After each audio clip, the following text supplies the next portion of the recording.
Ever wondered how data is transferred between a program and external sources in internet programming?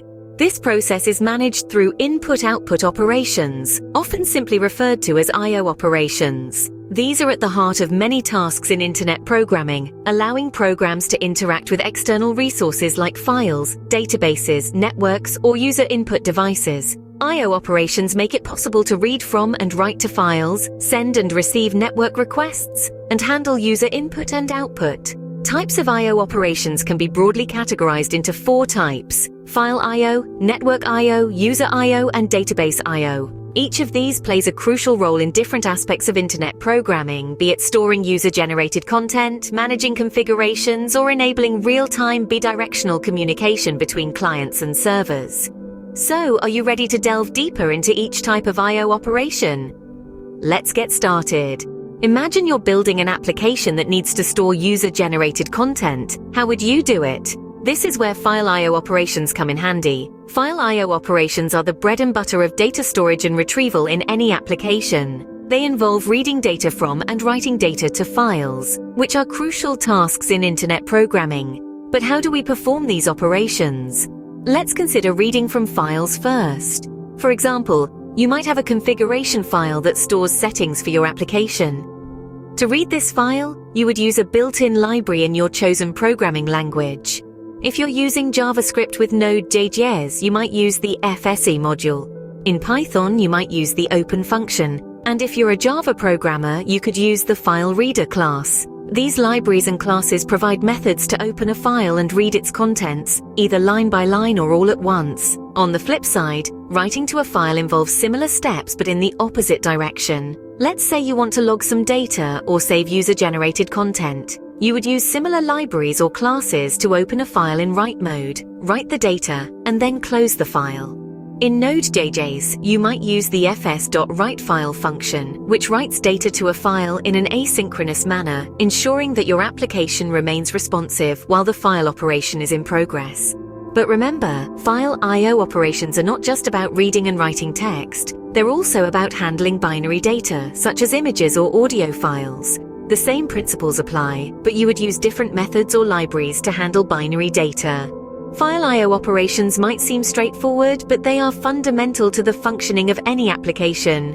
They enable your application to interact with the file system, providing a way to persist data between sessions, log important events, and manage configurations. Now that you have a handle on file I/O operations, let's shift our focus to network I/O operations.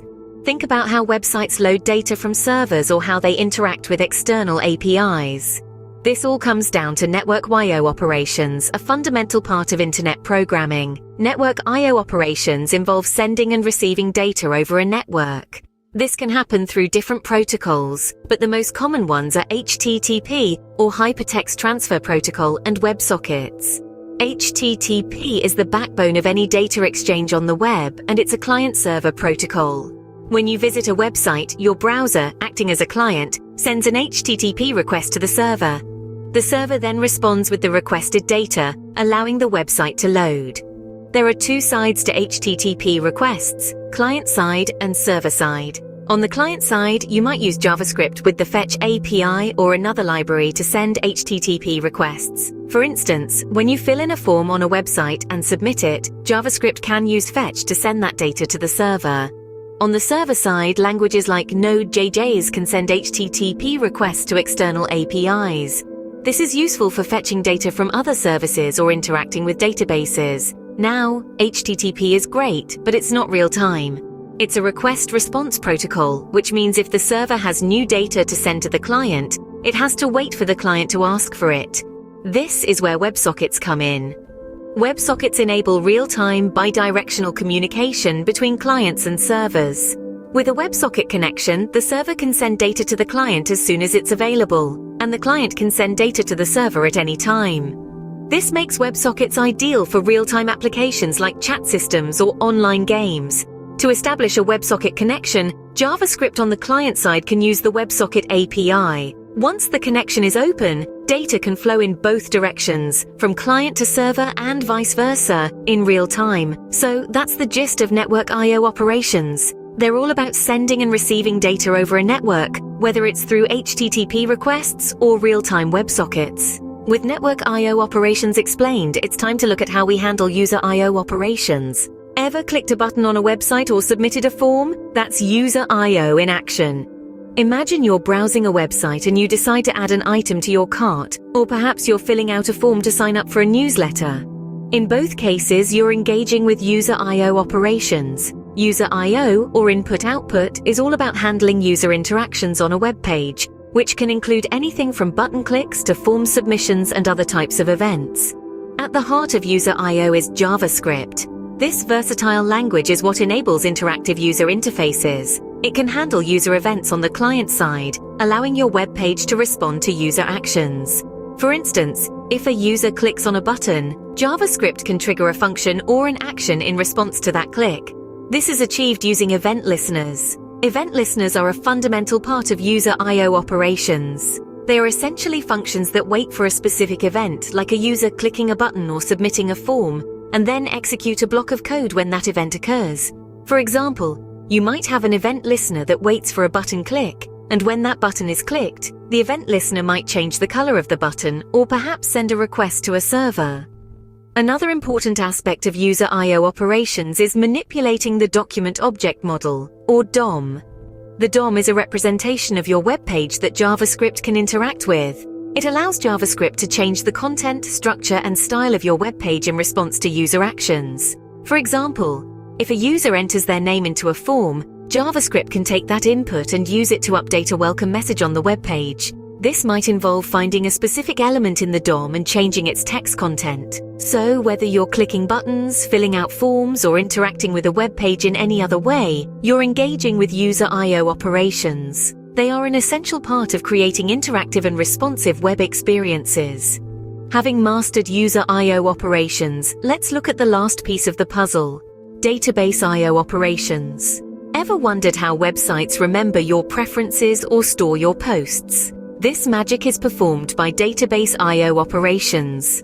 These operations are the heart of data-driven applications, allowing programs to interact with databases, retrieve data, and store new data. Imagine you're a user on a social media platform.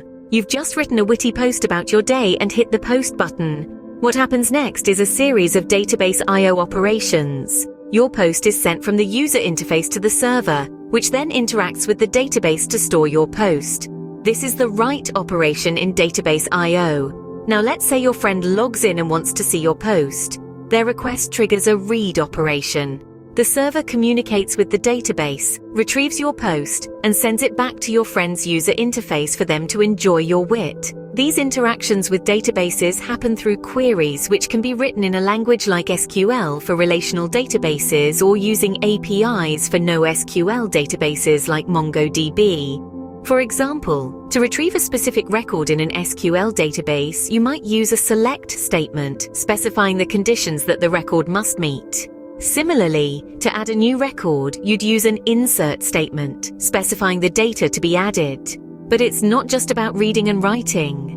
Database I/O operations also include updating existing records with new information and deleting records that are no longer needed. These operations, collectively known as CRUD, create, read, update, delete, are the backbone of interaction with databases.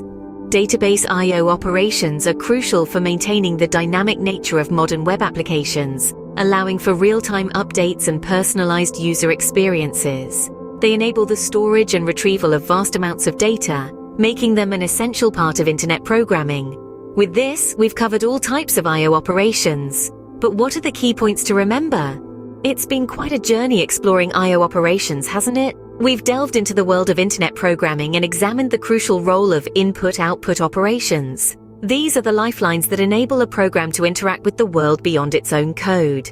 We've seen how file I/O operations allow us to read from and write to various types of files, an essential aspect for tasks like logging and managing configurations. We've explored network I/O operations, the backbone of client-server communication in web development. With user I/O, we've understood how user interactions on a web page are handled, making for a dynamic and interactive user interface. And let's not forget database I/O operations, the key to retrieving and storing data, making it possible to create and maintain rich, data-driven applications. Remember, whether you're reading from a file, sending a network request, handling user input, or interacting with a database, I/O operations are at the heart of Internet programming.